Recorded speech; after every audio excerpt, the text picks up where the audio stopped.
friends, Heidi here from Rain Country. God is good all the time. And I am here for another Monday This and That, where I talk about several different things, answering questions, giving you garden updates, or whatever I feel like talking about. So let's get to the topics of today, starting off with those blueberries you might have seen in a picture on a few different social media sites. And some people were really startled at how large they were. In fact, one person even asked if they were genetically modified. No, they are not. They are all 100% organic, grown right here.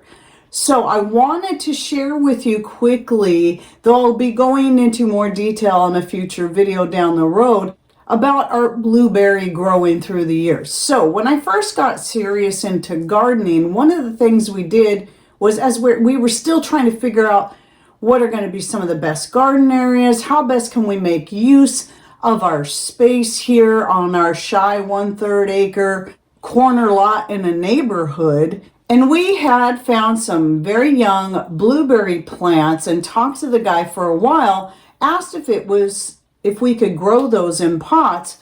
And he said, oh yeah, you can do that, and gave us a few suggestions. So we got ourselves some big pots. Don't ask me, quarts, gallons, etc. They're about this big round.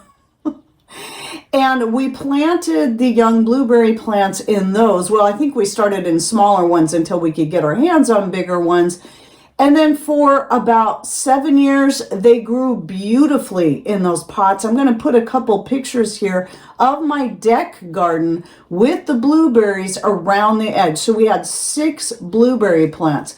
And for 7 to 8 years, maybe it was, they were doing really, really good. They gave me all kinds of berries. They got about the sizes you would expect a blueberry to get, that maybe if you buy a bunch of blueberries in the store, that's about the size they would get. They weren't tiny, but they also weren't massive. Gave me plenty of blueberries. I was happy with that until one year I noticed, little by little, the plants were not growing as well, not getting as much new growth on them or putting out as many berries, and the plants, one by one, started dying back, like just getting weaker and weaker and smaller each year. And so I knew something was wrong. I wondered if it had to do with them being in pots, but still didn't have a good area to put them in the ground because it was being taken up with firewood storage, chicken coops, other garden sections that I didn't want to put the berries into,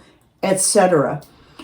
And finally, last year, we had one remaining plant that was just barely alive.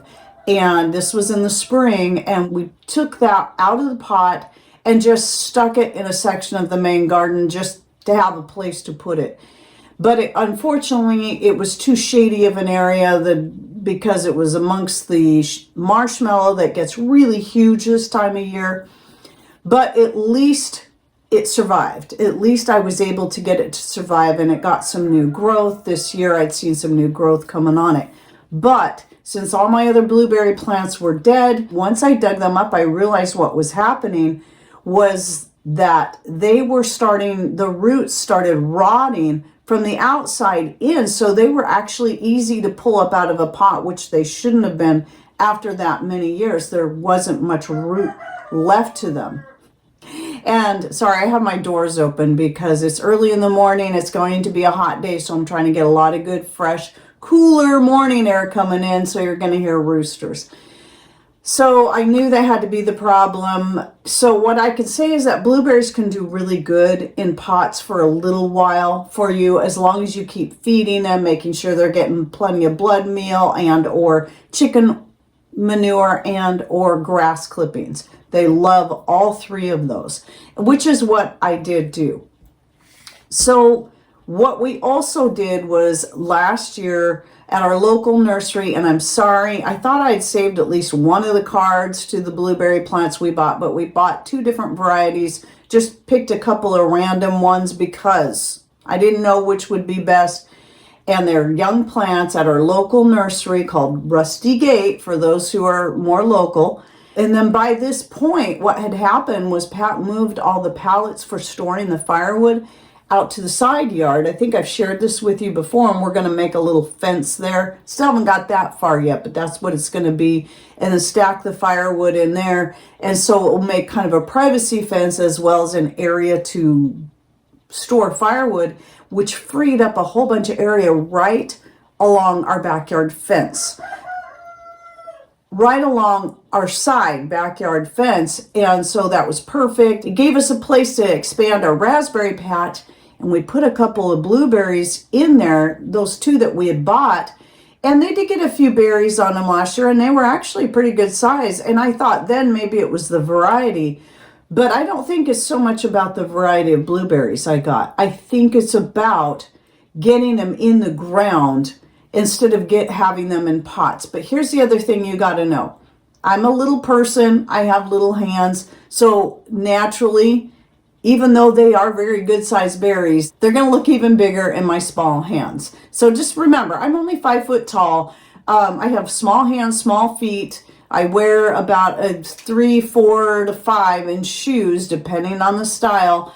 And if I can get extra small gloves, that's what I wear. But also to know that berries of that size are not uncommon grown here in our area, because berries naturally just love our cooler, very wet climate. So raspberries, blackberries, blueberries, currants, gooseberries, things like that just do great here. And in fact, blackberries are considered a noxious weed here because they grow so well.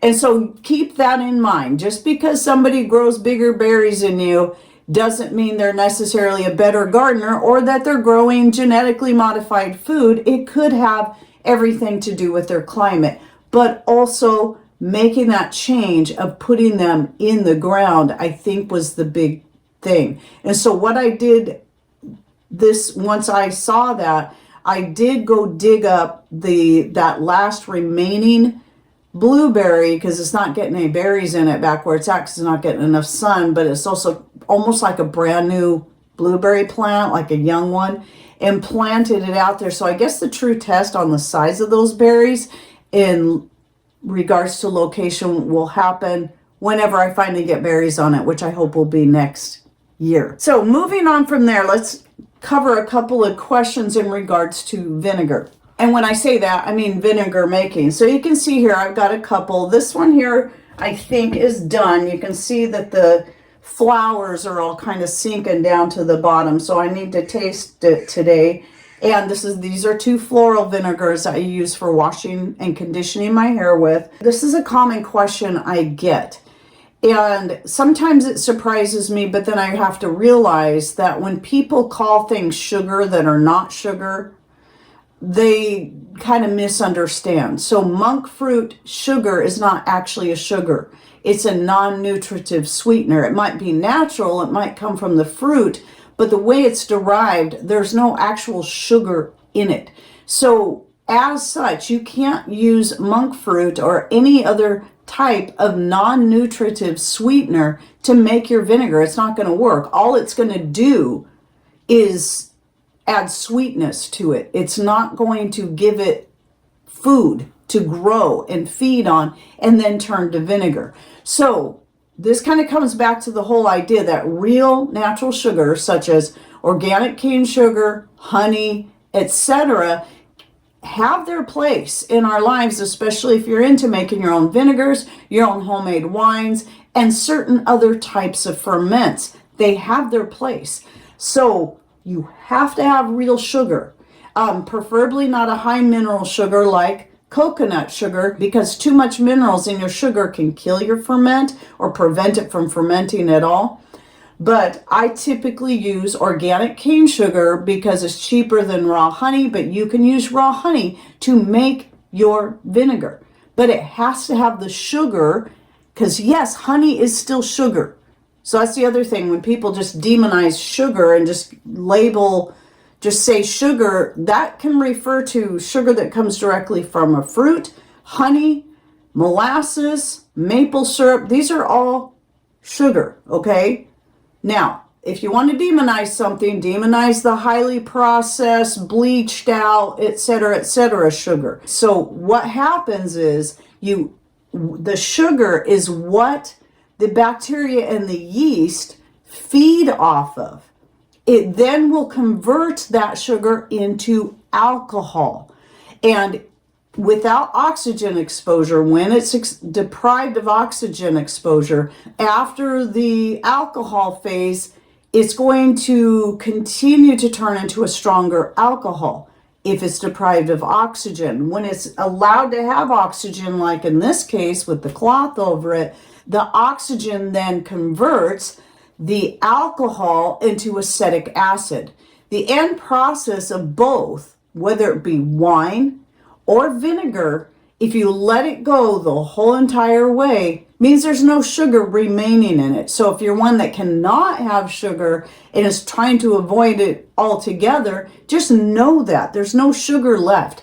But adding a non-nutritive sweetener to it is only going to give you a sweet vinegar as long as you had a real sugar in there too. So I know I have to answer that question quite a bit, but there's always new people coming in, always people that see the how to make vinegar, and they just don't, even though I think I explain that every time. It's been more in the last few years that I've got that question, so I got to get that out there. But other types of ferments that do best with sugar are going to be, if you're trying to make a nice natural soda, especially if you want to leave a little bit of that sugar in there to add a little sweetness.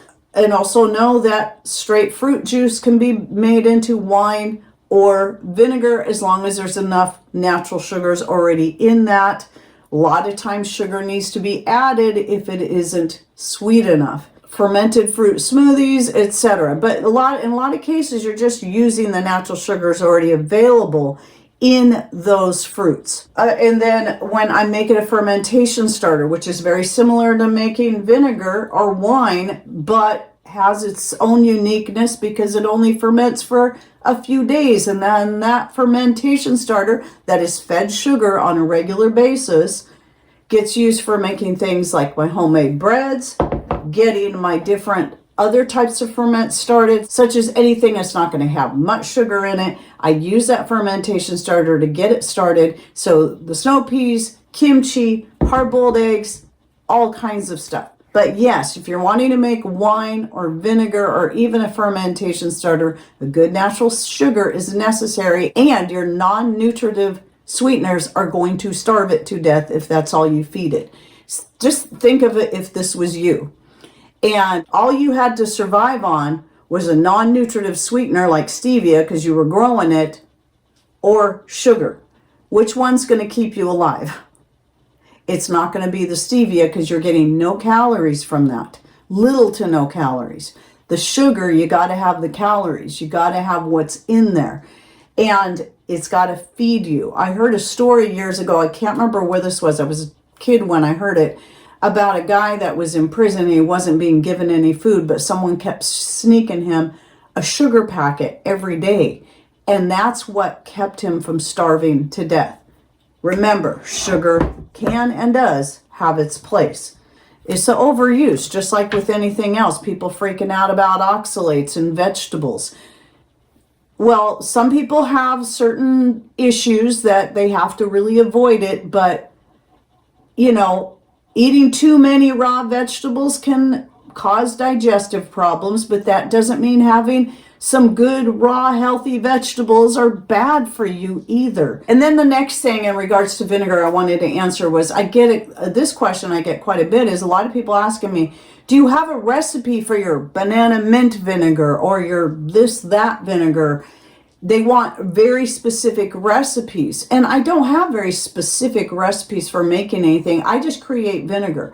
I have a video on how to make any kind of vinegar where I cover all these different things. It's really all up to you. I really don't use much for measurements. It all is based on what kind of fruit peel, or herbs I'm putting into the vinegar. And I cover all that in the most recent video I did on vinegar making, which I'll put in the description box down below. But it's really simple. You do not need to know exactly how many pieces of fruit peels or herbs to put in there.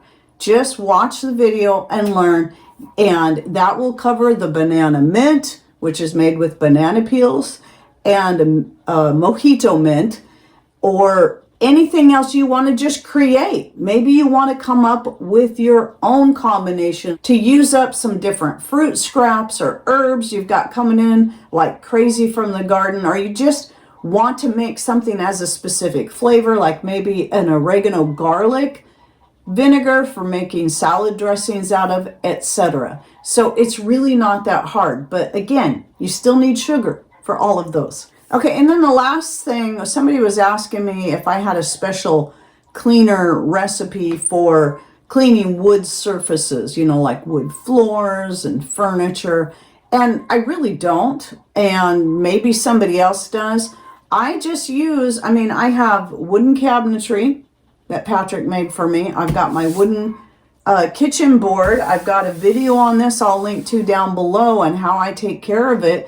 But basically, when it comes to just cleaning it, most of the stuff, this is treated with coconut oil and or organic palm shortening, but everything else has some kind of finish on it, so it's really not that big a deal. But even those that don't have a finish, including my board, I just clean it with warm water. And yes, you can use your homemade vinegar to clean it with. I shouldn't hurt it. I do that every so often. If you feel more comfortable, just simply water it down or use a little bit of soap and water. A lot of times I just use plain water to clean it off with, plain warm water. But consider the fact that I use vinegar in my hair to not only clean it, but to condition it. If I can do that with my hair, you can do the same thing with your wood. It shouldn't be any different. But just keep in mind, if it's anything that doesn't have any kind of lacquer or anything like that, that you're still going to want to keep it from getting too dried out by treating it. It doesn't matter if it's a countertop or whatever it is. And I cover that in that video I'll link to down below about my kitchen board. And then if anyone else has some ideas for cleaning wood that, some natural things that you like to use, please share those in your comments down below, and comments on anything else, ideas, thoughts, questions that I talked about. Please put those in the comments down below. Your interactions are great. They help others to learn from somebody besides just me, because I don't have all the answers for everything for certain. I'm still learning stuff all the time as I go. But I do hope you enjoyed my this and that for the week. And thanks for watching. Take care and God bless.